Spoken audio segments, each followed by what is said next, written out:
Chapter 9 Meera का बेहोश होना और फिर से वही सपना। अब तक मीरा टहलते टहलते एक समंदर के किनारे आ गई थी। उसकी माँ काफी अशांत था उसे सपने को देखते हुए, इसलिए वह अपने मन की शांति के लिए इस बीच किनारे आ गई थी। वह अपने असली जीवन में देखे गए सपने को इस दुनिया में फिर से वही सपना आना, उन दोनों के बीच वह कड़ी जोड़ने की कोशिश कर रही थी कि आखिर हुआ क्या है, ये क्या होने वाला है और क्या कनेक्शन है उन सपनों का इस मीरा से। मीरा इसी उधेड़बुन में थी कि उसे एक तेज आवाज आती है जो किसी चीज के टकराने से आती है। मीरा जब अपनी नजरें घूमकर पीछे देखी है तो पीछे एक कर जिसका बैलेंस बिगड़ जाने के कारण वह पेड़ से जा टकराती है और उसे कर से धुआं निकलने लगता है। मीरा तुरंत दौड़कर उसे कर के पास जाती है। अब आगे कर के अंदर बैठा शख्स काफी ज्यादा जख्मी हालत में था। लेफ्ट साइड के कंधे पर गोली लगी थी और उसके सर पर भी काफी चोटें आई थी और उसका चेहरा आधा खून से लाल था। मीरा जल्दी से एम्बुलेंस बुलाती है और उसे शख्स को अस्पताल लेकर जाती है। हॉस्पिटल में जाकर सबसे पहले उसका इलाज होता है और डॉक्टर लोग मीरा को उसे शख्स की वाइफ मान लेते हैं। मीरा भी इतनी ज़्यादा टेंशन में थी कि उसने 10 बात को लेकर पुष्टि की ही नहीं कि वह उसे शख्स की वाइफ नहीं है। सुबह की तकरीबन 3:30 तक मीरा को उसे शख्स के बारे में पता चलता है कि उसे शख्स का ऑपरेशन कंप्लीट हो चुका है और उसे होश 12 घंटे बाद आने वाला है क्योंकि उसकी हालत काफ़ी ज़्यादा कॉम्प्लिकेटेड है। मीरा एक बार उसे शख्स से मिलकर जाना चाहती थी। मीरा उसे शख्स से मिलकर उसके वार्ड से निकल ही रही थी कि अचानक वह चक्कर खाकर गिर जाती है। वह गिरती उससे पहले ही एक नर्स जो कि अंदर आ रही थी मीरा को तुरंत संभाल लेती है और जल्दी से डॉक्टर को आवाज़ देती है और मीरा को उसे शख्स के बगल वाले वार्ड में एडमिट कर दिया जाता है। असल में मीरा ने कुछ खाया भी हुई थी और ब्लड देने की वजह से वह चक्कर खाकर गिर गए, ऐसा डॉक्टर का कहना था। मीरा को सिरिंज चढ़ाकर चले जाया जाता है और उसी वार्ड में मीरा आराम कर रही थी, अभी भी उसी की हालत में थी और सुबह के 4:45 बज चुके थे। वही जगह और फिर वही दोनों शख्स हुकुम सा और हुकुमरानी सा एक दूसरे के बाहों में खड़े नदी किनारे उसे चांद की रोशनी में उसे नीले समुद्र को देख रहे थे। हुकुमरानी सेन इस वक्त लहंगा और चोली पहने था और उनके बाल पूरे खुले हुए थे और वह पूरे राजस्थानी लिबास में थी और वह हुकुमसा के सीने पर अपना कर रखे और हुकुमसा की कमर पर अपना एक हाथ लपेट और दूसरा हाथ हुकुमसा के सीने पर रख उस मध्यम चांद की रोशनी में उसे नीले समंदर को देख रही थी जो काफी आकर्षक लग रहा था। हुकुम सैन भी इस वक्त ऑफ वाइट कलर का कुर्ता और उनके सर पर इस वक्त पगड़ी लगी हुई थी और उन्होंने काफी यूनिक डिजाइन का कुर्ता पहना हुआ था। उनके कुतुब पर रोशनी में उसे नीले समंदर को देख रहे थे। दोनों ही खामोश थे। उसे शांत माहौल में अगर किसी चीज की आवाज आ रही थी तो वह हल्की हल्की चल रही दवाओं की थी जो वहां का माहौल और भी आकर्षक बना रही थी। अचानक की हुकुमरानी सा अपना सर उठाकर हुकुम सा के आंखों में देखने लगती है और हुकुम सा भी उस वक्त अपना सर झुकाकर हुकुमरानी सा को देखने लगते हैं क्योंकि हुकुम सा से कद में छोटी थी हमारी हुकुमरानी सा। कुछ पल तो यूं ही एक दूसरे की आंखों बेशुमार मोहब्बत लिए देखने के बाद हुकुम सा हुकुमरानी सा की माथे पर बड़ी ही शिद्दत के साथ किस कर लेते हैं और हुकुमरानी सा इस एहसास को फिल करके उनकी आंखें काफी सुकून से बन जाती है।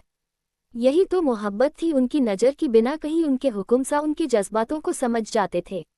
अचानक ही सीन बदलता है और फिर से वही माहौल दिखाया जाता है। वह हवेली जिस हवेली में कभी हुकुम सा और हुकुमरानी सा की हंसने की खिलखिलाना की आवाज़ से गूंजा करती थी, आज वह वीरान पड़ी थी। चारों तरफ लाश गिरी हुई थी जो उसे हवेली के माहौल को डरावना बना रही। सामने हुकुम सा खड़े थे। अचानक की गोली चलती है और तेज सीख के साथ हुकुमरानी साथ चिल्लाती है हुकुम सा, और इसी चीख के साथ मीरा अपने बेड से उठ जाती है। उसके चेहरे पर इस वक्त काफ़ी ज़्यादा पसीना था और उसकी सांसें नॉर्मल नहीं थी, नॉर्मल से ज़्यादा काफ़ी गहरी गहरी सांस ले रही थी। ये दूसरी बार था जब मीरा ने यही सपना देखा था। मीरा अपने सर पर हाथ रखकर पसीना साफ करती है और अपनी सांसों को कंट्रोल करती है और वह अपनी नज़र घुमा कर देती है तो वह इस वक्त अस्पताल की वार्ड में थी। उसे याद आता है कि वह सुबह उसे सांस से मिलकर उसे शब्द से निकल ही रही थी कि वह बेहोश होकर गिर जाती है।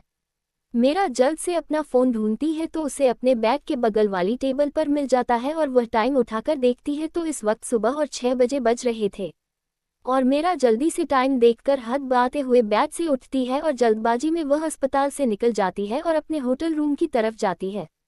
मीरा तुरंत अपने होटल रूम जाती है, वहां रेडी होती है। रेडी होने के बाद वह फौरन वहां से निकाल कर अपने कॉलेज के लिए चली जाती है क्योंकि उसे 7:30 बजे से पहले पहले अपने कॉलेज पहुंचना था। 7:30 एंट्री स्टार्ट हो जाती थी कॉलेज में। मीरा काफ़ी हड़बड़ी के साथ कॉलेज पहुंच जाती है।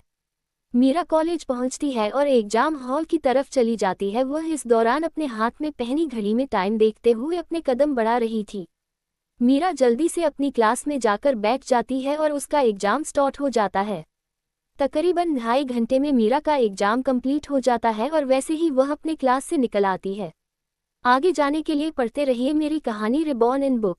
अब तक मीरा टहलते टहलते एक समंदर के किनारे आ गई थी। उसकी माँ काफी अशांत था उसे सपने को देखते हुए, इसलिए वह अपने मन की शांति के लिए इस बीच किनारे आ कड़ी जोड़ने की कोशिश कर रही थी कि आखिर हुआ क्या है, ये क्या होने वाला है और क्या कनेक्शन है उन सपनों का इस मीरा से। मीरा इसी उधेड़बुन में थी कि उसे एक तेज आवाज आती है जो किसी चीज के टकराने से आती है। मीरा जब अपनी नजरें घूमकर पीछे देखी है तो पीछे एक कर जिसका बैलेंस बिगड़ जाने के कारण वह पेड़ से जा टकराती है और उसे कर से धुआं निकलने लगता है। मीरा तुरंत दौड़कर उसे कर के पास जाती है। अब आगे कर के अंदर बैठा शख्स काफी ज्यादा जख्मी हालत में था। लेफ्ट साइड के कंधे पर गोली लगी थी और उसके सर पर भी काफी चोटें आई थी और उसका चेहरा आधा खून से लाल था। मीरा जल्दी से एम्बुलेंस बुलाती है और उसे शख्स को अस्पताल लेकर जाती है।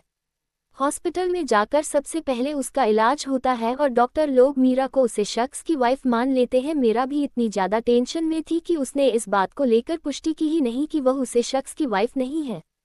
सुबह की तकरीबन 3:30 तक मीरा को उसे शख्स के बारे में पता चलता है कि उसे शख्स का ऑपरेशन कंप्लीट हो चुका है और उसे होश 12 घंटे बाद आने वाला है। क्योंकि मीरा उसे शख्स से मिलकर उसके वार्ड से निकल ही रही थी कि अचानक वह चक्कर खाकर गिर जाती है। वह गिरती उससे पहले ही एक नर्स जो कि अंदर आ रही थी मीरा को तुरंत संभाल लेती है और जल्दी से डॉक्टर को आवाज देती है और मीरा को उसे शख्स के बगल वाले वार्ड में एडमिट कर दिया जाता है। असल में मीरा ने कुछ खाया भी नहीं था और वह भूखी थी और प्लस उसको भी चोट आई हुई थी और ब्लड देने की वजह से वह चक्कर खाकर गिर गए, ऐसा डॉक्टर का कहना था।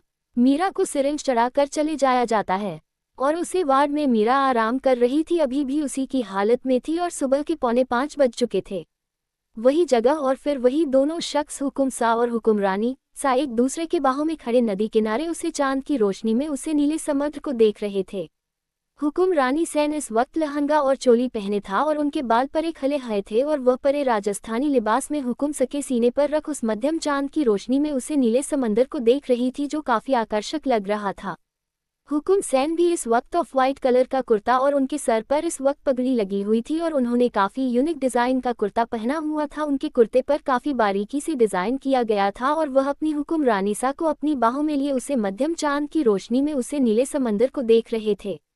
दोनों ही खामोश थे। उसे शांत माहौल में अगर किसी चीज की आवाज आ रही थी तो वह हल्की हल्की चल रही दवाओं की थी जो वहां का माहौल और भी आकर्षक बना रही थी। अचानक की हुकुमरानी सा अपना सर उठाकर हुकुम सा के आंखों में देखने लगती है और हुकुम सा भी उसे वक्त अपना सर झुकाकर हुकुमरानी सा को देखने लगते हैं। क्योंकि हुकुम सा से कद में छोटी थी हमारी हुकुमरानी सा। कुछ पल तो यूं ही एक दूसरे की आंखों में बेशुमार मोहब्बत लिए देखने के बाद हुकुम सा हुकुमरानी सा की माथे पर बड़ी ही शिद्दत के साथ किस कर लेते हैं और हुकुमरानी सा इस एहसास को फिल करके उनकी नज़र में कि बिना कहीं उनके हुकुम सा उनके जज्बातों को समझ जाते थे। अचानक ही सीन बदलता है और फिर से वही माहौल दिखाया जाता है। वह हवेली जिस हवेली में कभी हुकुम सा और हुकुम रानी सा की हंसने की खिलखिलाना की आवाज से गूंजा करती थी, आज वह वीरान पड़ी थी। चारों तरफ लाश गिरी हुई थी जो उसे हवेली के माहौल को डरावना बना रही थी और इस लाशों के बीच हुकुम रानी खड़ी थी और उनके सामने हुकुम सा खड़े थे। अचानक की गोली चलती है और तेज सीख के साथ हुकुम रानी साथ चिल्लाती है हुकुम सा, और इसी चीख के साथ मीरा अपने बेड से उठ जाती है। उसके चेहरे पर इस वक्त काफी ज्यादा पसीना था और उसकी सांसें नॉर्मल नहीं थी, नॉर्मल से ज्यादा काफी गहरी गहरी सांस ले रही थी। ये दूसरी बार था जब मीरा ने यही सपना देखा था।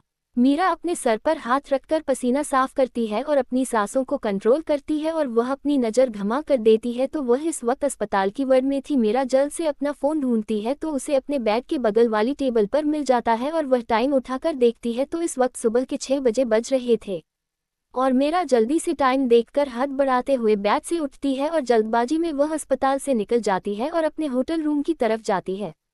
मीरा तुर अपने होटल रूम जाती है, वहां रेडी होती है। रेडी होने के बाद वो फौरन वहां से निकाल कर अपने कॉलेज के लिए चली जाती है क्योंकि उसे 7:30 बजे से पहले अपने कॉलेज पहुंचना था। 7:30 एंट्री स्टार्ट हो जाती थी कॉलेज में। मीरा काफ़ी हड़बड़ी के साथ कॉलेज पहुंच जाती है। मीरा कॉलेज पहुंचती है और एग्जाम हॉल की तरफ चली जाती है। वह इस दौरान अपने हाथ में पहनी घड़ी में टाइम देखते हुए अपने कदम बढ़ा रही थी। मीरा जल्दी से अपनी क्लास में जाकर बैठ जाती है और उसका एग्जाम स्टार्ट हो जाता है। तकरीबन 2.5 घंटे में मीरा का एग्जाम कंप्लीट हो जाता है और वैसे ही वह अपने क्लास से निकल आती है। स्टूडेंट नताशा सहगल। मीरा एग्जाम देकर अपने एग्जाम रूम से निकल आई थी। इस वक्त मीरा को काफ़ी तेज भूख लग रही थी क्योंकि उसने कल शाम से कुछ नहीं खाया था और इस वक्त उसे भूख बहुत तेजी से लग रही थी, इसलिए वह अपने कदम कॉलेज की कैंटीन की तरफ बढ़ा देती है। उसके साथ उसकी दोस्त अनविका भी थी। वह दोनों आपस में बात करते हुए जा रही थी। असल में मीरा के यह मिड टर्म के एग्जाम थे, ना कि फाइनल ईयर के। मीरा अपने कदम कैंटीन की तरफ जल्द ही बढ़ती है और वह लोग जल्दी कैंटीन में पहुंच जाती है और अपनी सीट देखकर वह लोग बैठ जाते हैं। अनविका जाकर दोनों का ऑर्डर देकर आती है और फिर दोनों बैठकर बातें करने लगती है। बात तो सिर्फ अनविका कर रही थी, मीरा बस हाँ या ना में जवाब दे रही थी। लेकिन मीरा और अनविका ने यह बात पर नोटिस ही नहीं किया कि वहाँ 2 ग्रुप ऑलरेडी मौजूद है जो कि उनके सीनियर्स का है। एक ग्रुप वह जिस ग्रुप के लड़के को मीरा पसंद करते थे और दूसरा ग्रुप पहले वाले ग्रुप के टक्कर का ग्रुप था। बहुत हो गया लड़का लड़का, आज क्लियर कर ही देते आप सबको कि वह लड़का है कौन। पहले ग्रुप डी फायर ग्रुप है और दूसरा ग्रुप थे लायंस ग्रुप। फायर ग्रुप में टोटल 5 लोग, जिनमें से 3 लड़के हैं और 2 लड़की। 1 पार्थ सिंघानिया, 2 विद्युत खन्ना, 3 आकाश प्रजापति, 4 तारा सिंघानिया, 5 निशा खन्ना। पार्थ एंड तारा सिंघानिया ये दोनों भाई बहन हैं। विद्युत खन्ना और निशा खन्ना ये दोनों भी कजिन भाई बहन हैं। आकाश प्रजापति यह अकेले हैं। असल में इन तीनों के फादर बिजनेस पार्टनर के साथ साथ काफ़ी अच्छे दोस्त भी हैं, इसलिए उनके बच्चों में भी काफ़ी अच्छी दोस्ती है। पार्थ सिंघानिया की दीवानी हर कोई है, लेकिन हमारे दूसरे ग्रुप के लीडर से कम। निशा खन्ना पार्थ सिंघानिया को बेहद पसंद करती है और तारा दूसरे ग्रुप के लिए डर यानी कि हमारी मीरा के भाई ऋषभ राजावत को पसंद करती हैं। लेकिन अब बात अलग है कि ऋषभ ने कभी भाव नहीं दिया तारा को। वैसे ये दोनों ग्रुप इस कॉलेज में बेहद फेमस है। अब आती है द लायंस ग्रुप की बारी। इसमें टोटल 6 लोग हैं, जिसमें से 4 लड़के हैं तो 1 लड़की है। 1 रेहान सिंह रायजादा, 2 मयंक सक्सेना, 3 ध्रुव कपूर, 4 रेहान कपूर, 5 सानिया सक्सेना। रेहान सिंह रायजादा जिसे हमारी हीरोइन पसंद करती है, उनका नेचर सबसे ज़्यादा ठंड और उनकी नज़रें काफ़ी है किसी को भी डराने के लिए। डरता तो इसे पूरा कॉलेज है। रेहान मीरा को ज़रा भी पसंद नहीं करता, लेकिन मीरा ने भी कोई कसर नहीं छोड़ी थी रेहान के पीछे उसको अपने प्यार का एहसास करने में। लेकिन रेहान था कि रेहान को इस चीज़ का एहसास ही नहीं हुआ कभी, और ना ही उसने कभी मुड़कर मीरा को दिखा। इन्हीं की को लेकर न्यूज़ चल रही थी कुछ दिन पहले, जिसका जिक्र मैंने फर्स्ट चैप्टर में किया है। इनकी एंगेजमेंट हो चुकी है। इन्हीं की एंगेजमेंट की न्यूज़ सुनकर मीरा कहीं टूट चुकी थी और उसी रात उनकी डेथ हो गई और मीरा की शरीर में शिया आ गई। अनविका जब ऑर्डर देकर वापस आती है तो उसकी नज़र थी लायंस ग्रुप और द फायर ग्रुप दोनों पर जाती है, लेकिन उन सभी को इग्नोर करके वह अपनी टेबल की ओर बढ़ जाती है, जहां पर मीरा अपने ही ख्यालों में तुम वहीं पर बैठी हुई थी। लेकिन मीरा ने अभी तक ध्यान नहीं दिया था, उसके हाथ में अभी तक कैन्युलर लगा हुआ था। वह एग्जाम को लेकर इतना ज़्यादा टेंशन में थी, इतना ज़्यादा मतलब उसे फिक्र थी कि उसने ध्यान ही नहीं दिया कि उसके हाथ में अभी तक वह कैन्युलर लगा हुआ है। अभी तक अनविका ने भी उसे चीज़ को गौर नहीं किया था, लेकिन अब उसने कर लिया था और वह मीरा का हाथ पकड़कर तुरंत फिक्रमंद आवाज़ में पूछती है, व्हाट हैपन, मीनिंग कनोला क्यों लगा हुआ है तुझे, क्या हुआ है तेरे साथ। अनविका के इस सवाल से मीरा अपने ख्यालों की दुनिया से बाहर आती है और अनविका की तरफ देखते हैं। फिर मीरा की नज़र अपने हाथ पैर जाती है जहां पर कैन्युलर लगा हुआ था।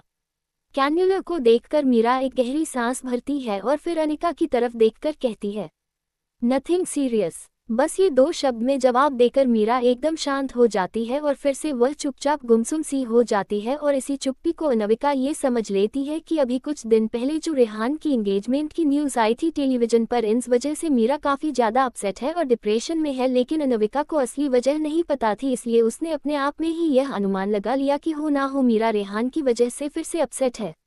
अभी वह दोनों बैठी बात ही कर रही थी कि उनकी टेबल पर एक लड़की आती है जिसने इस वक्त शॉर्ट ड्रेस पहनी हुई थी और काफ़ी ज़्यादा वह हॉट और सेक्सी लग रही थी, और उसने ड्रेस जो पहनी थी वह उसकी थाई तक आ रहा था।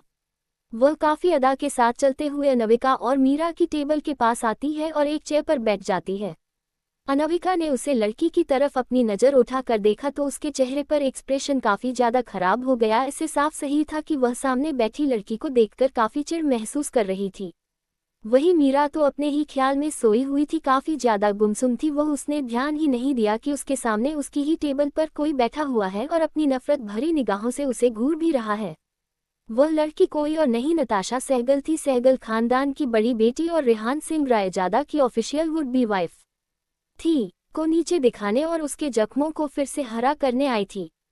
खैर, उसे लड़की को आते हुए सभी ने देखा था। दी फायरस ग्रुप में भी और दी लायंस ग्रुप में भी वह सभी जानते थे कि वह लड़की मीरा के पास करने क्या जा रही है। नताशा मीरा की तरफ देखते हुए कहती है, हेलो मीरा, कैसी हो तुम? काफी दिनों बाद आई कॉलेज, कहाँ थी तुमने काफी कुछ मिस कर दिया मीरा। मीरा अपना नाम सुने जाने पर अपनी नज़र उठाकर सामने बैठी लड़की को देखते हैं, जिसके चेहरे पर भर भर के मेकअप था, यानी कि पूरा मेकअप छुपा हुआ था। मेकअप की दुकान बनी हुई थी। मीरा उसको देखकर भी नज़रअंदाज कर देती है जैसे वह सामने यही नहीं, क्योंकि वह जानती थी कि यह लड़की कौन है। ये रेहान सिंह रायजादा की होने वाली वाइफ है। लेकिन मीरा कुछ सोचते हुए अपनी टेबल से खड़ी होती है और अगले ही पल कुछ ऐसा करती है जिसकी उम्मीद किसी ने भी नहीं की थी। सबकी आंखों में और चेहरे पर हैरानी भरी एक्सप्रेशन थे, यहाँ तक कि अनविका के भी चेहरे पर हैरानी भरे एक्सप्रेशन थे। उसे यकीन नहीं हो रहा था कि उसकी दोस्त ऐसा कुछ कर सकती है। आगे जाने के लिए पढ़ते रहिए मेरी कहानी रिबॉर्न इन बुक। अब तक उसे शख्स के एक्सीडेंट के बाद मीरा उसे इंसान को लेकर हॉस्पिटल जाती है और उसका इलाज करवाती है और उसे इंसान का ऑपरेशन सुबह के 3:30 तक चलता है। मीरा तब तक नहीं रहती है। तकरीबन 4 बजे तक उसे इंसान को एक विप रूम में शिफ्ट कर दिया जाता है और मीरा उसे इंसान से मिलकर उसके वार्ड से निकल ही रही होती है कि वह भी चक्कर खाकर बेहोश हो जाती है और उसने काफ उसके वार्ड से निकल ही रही होती है कि वह भी चक्कर खाकर बेहोश हो जाती है और उसने फिर से वही सपना देखा, हुकुम सा और हुक्मरानी सा वाला। मीरा वक्त देखते हैं तो इस वक्त सुबह के 6 बज चुके थे। वह फौरन उठकर अपने होटल जाती है, वहां से रेडी होकर तुरंत अपने कॉलेज के लिए चली जाती है। अब आगे मीरा एग्जाम देकर अपने एग्जाम रूम से निकल आई थी। इस वक्त मीरा को काफ़ी तेज भूख लग रही थी, क्योंकि उसने कल शाम से कुछ नहीं खाया था और इस वक्त उसे भूख बहुत तेजी से लग रही थी। इसलिए वह अपने कदम कॉलेज की कैंटीन की तरफ बढ़ा देती है। उसके साथ उसकी दोस्त अनविका भी थी। वह दोनों आपस में बात करते हुए जा रही थी। असल में मीरा के यह मिड टर्म के एग्जाम थे, ना कि फाइनल ईयर के। मीरा अपने कदम कैंटीन की तरफ जल्द ही बढ़ती है और वह लोग जल्दी कैंटीन में पहुंच जाती है और अपनी सीट देखकर वह लोग बैठ जाते हैं।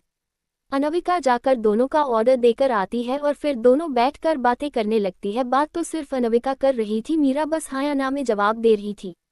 लेकिन मीरा और अनविका ने यह बात पर नोटिस ही नहीं किया कि वहाँ 2 ग्रुप ऑलरेडी मौजूद है, जो कि उनके सीनियर्स का है।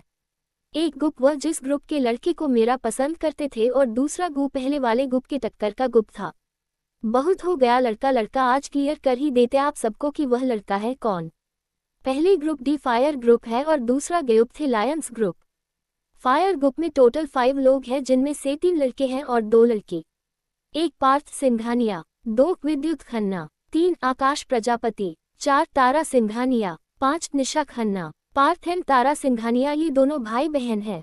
विद्युत खन्ना और निशा खन्ना ये दोनों भी कजिन भाई बहन हैं। आकाश प्रजापति यह अकेले हैं। असल में इन तीनों के फादर बिजनेस पार्टनर के साथ साथ काफ़ी अच्छे दोस्त भी हैं, इसलिए उनके बच्चों में भी काफ़ी अच्छी दोस्ती है। पार्थ सिंघानिया की दीवानी हर कोई है, लेकिन हमारे दूसरे ग्रुप के लीडर से कम। निशा खन्ना पार्थ सिंघानिया को बेहद पसंद करती है और तारा दूसरे ग्रुप के लिए डर यानी कि हमारी मीरा के भाई ऋषभ राजावत को पसंद करती है। लेकिन अब बात अलग है कि ऋषभ ने कभी भाव नहीं दिया तारा को। वैसे ये दोनों ग्रुप इस कॉलेज में बेहद फेमस है। अब आती है द लायंस ग्रुप की बारी। इसमें टोटल 6 लोग हैं, जिसमें से 4 लड़के हैं तो 1 लड़की है। 1 रेहान सिंह रायजादा, 2 मयंक सक्सेना, 3 ध्रुव कपूर, 4 रेहान कपूर, 5 सानिया सक्सेना। रेहान सिंह रायजादा जिसे हमारी हीरोइन पसंद करती है, उनका नेचर सबसे ज़्यादा ठंड और उनकी नज़रें काफ़ी है किसी को भी डराने के लिए। डरता तो इसे पूरा कॉलेज है। रेहान मीरा को ज़रा भी पसंद नहीं करता, लेकिन मीरा ने भी कोई कसर नहीं छोड़ी थी रेहान के पीछे उसको अपने प्यार का एहसास करने में। लेकिन रेहान था कि रेहान को इस चीज़ का एहसास ही नहीं हुआ कभी, और ना ही उसने कभी मुड़कर मीरा को देखा। इन्हीं की को लेकर न्यूज़ चल रही थी कुछ दिन पहले, जिसका जिक्र मैंने फर्स्ट चैप्टर में किया है। इनकी एंगेजमेंट हो की है। इन्हीं की एंगेजमेंट की न्यूज़ सुनकर मीरा कहीं टूट चुकी थी और उसी रात उनकी डेथ हो गई और मीरा की शरीर में शिया आ गई। अनविका जब ऑर्डर देकर वापस आती है तो उसकी नज़र थी लायंस ग्रुप और द फायर ग्रुप दोनों पर जाती है, लेकिन उन सभी को इग्नोर करके वह अपनी टेबल की ओर बढ़ जाती है, जहां पर मीरा अपने ही ख्यालों में तुम वहीं पर बैठी हुई थी। लेकिन मीरा ने अभी तक ध्यान नहीं दिया था, उसके हाथ में अभी तक कैन्युलर लगा हुआ था। वह एग्जाम को लेकर इतना ज़्यादा टेंशन में थी, इतना ज़्यादा मतलब उसे फिक्र थी कि उसने ध्यान ही नहीं दिया कि उसके हाथ में अभी तक वह कैन्युलर लगा हुआ है। अभी तक अनविका ने भी उसे चीज़ को गौर नहीं किया था, लेकिन अब उसने कर लिया था और वह मीरा का हाथ पकड़कर तुरंत फिक्रमंद आवाज में पूछती है, वॉट हैपन, मीनिंग कनोला क्यों लगा हुआ है, मुझे क्या हुआ है तेरे साथ। अनविका के इस सवाल से मीरा अपने ख्यालों की दुनिया से बाहर आती है और अनविका की तरफ देखते हैं। फिर मीरा की नज़र अपने हाथ पैर जाती है जहां पर कैन्युलर लगा हुआ था। कानूए को देखकर मीरा एक गहरी सांस भरती है और फिर अनिका की तरफ देखकर कहती है, नथिंग सीरियस। बस ये दो शब्द में जवाब देकर मीरा एकदम शांत हो जाती है और फिर से वह चुपचाप गुमसुम सी हो जाती है और इसी चुप्पी को अनविका ये समझ लेती है कि अभी कुछ दिन पहले जो रेहान की एंगेजमेंट की न्यूज़ आई थी टेलीविजन पर, इस वजह से मीरा काफ़ी ज़्यादा अपसेट है और डिप्रेशन में है। लेकिन अनविका को असली वजह नहीं पता थी, इसलिए उसने अपने आप में ही यह अनुमान लगा लिया कि हो ना हो मीरा रेहान की वजह से फिर से अपसेट है। अभी वह दोनों बैठी बात ही कर रही थी कि उनकी टेबल पर एक लड़की आती है जिसने इस वक्त शॉर्ट ड्रेस पहनी हुई थी और काफ़ी ज़्यादा वह हॉट और सेक्सी लग रही थी और उसने ड्रेस जो पहनी थी वह उसकी थाई तक आ रहा था। वह काफ़ी अदा के साथ चलते हुए अनविका और मीरा की टेबल के पास आती है और एक चेयर पर बैठ जाती है। अनविका ने उसे लड़की की तरफ अपनी नज़र उठाकर देखा तो उसके चेहरे पर एक्सप्रेशन काफ़ी ज़्यादा खराब हो गया। इससे साफ सही था कि वह सामने बैठी लड़की को देखकर काफ़ी चिढ़ महसूस कर रही थी। वही मीरा तो अपने ही ख्याल में सोई हुई थी, काफ़ी ज़्यादा गुमसुम थी। वह उसने ध्यान ही नहीं दिया कि उसके सामने उसकी ही टेबल पर कोई बैठा हुआ है और अपनी नफरत भरी निगाहों से उसे घूर भी रहा है। वह लड़की कोई और नहीं नताशा सहगल थी, सहगल खानदान की बड़ी बेटी और रेहान सिंह रायजादा की ऑफिशियल वुड बी वाइफ थी, को नीचे दिखाने और उसके जख्मों को फिर से हरा करने आई थी। खैर, उसे लड़की को आते हुए सभी ने देखा था, दी फायरस ग्रुप में भी और दी लायंस ग्रुप में भी। वह सभी जानते थे कि वह लड़की मीरा के पास करने क्या जा रही है। नताशा मीरा की तरफ देखते हुए कहती है, हेलो मीरा, कैसी हो तुम? काफ़ी दिनों बाद आई कॉलेज, कहाँ थी तुम? तुमने काफ़ी कुछ मिस कर दिया मीरा। मीरा अपना नाम सुने जाने पर अपनी नज़र उठाकर सामने बैठी लड़की को देखते हैं जिसके चेहरे पर भर भर के मेकअप था, यानी कि पूरा मेकअप छुपा हुआ था, मेकअप की दुकान बनी हुई थी। मीरा उसको देखकर भी नज़रअंदाज कर देती है जैसे वह सामने यही नहीं, क्योंकि वह जानती थी कि यह लड़की कौन है, ये रेहान सिंह रायजादा की होने वाली वाइफ है।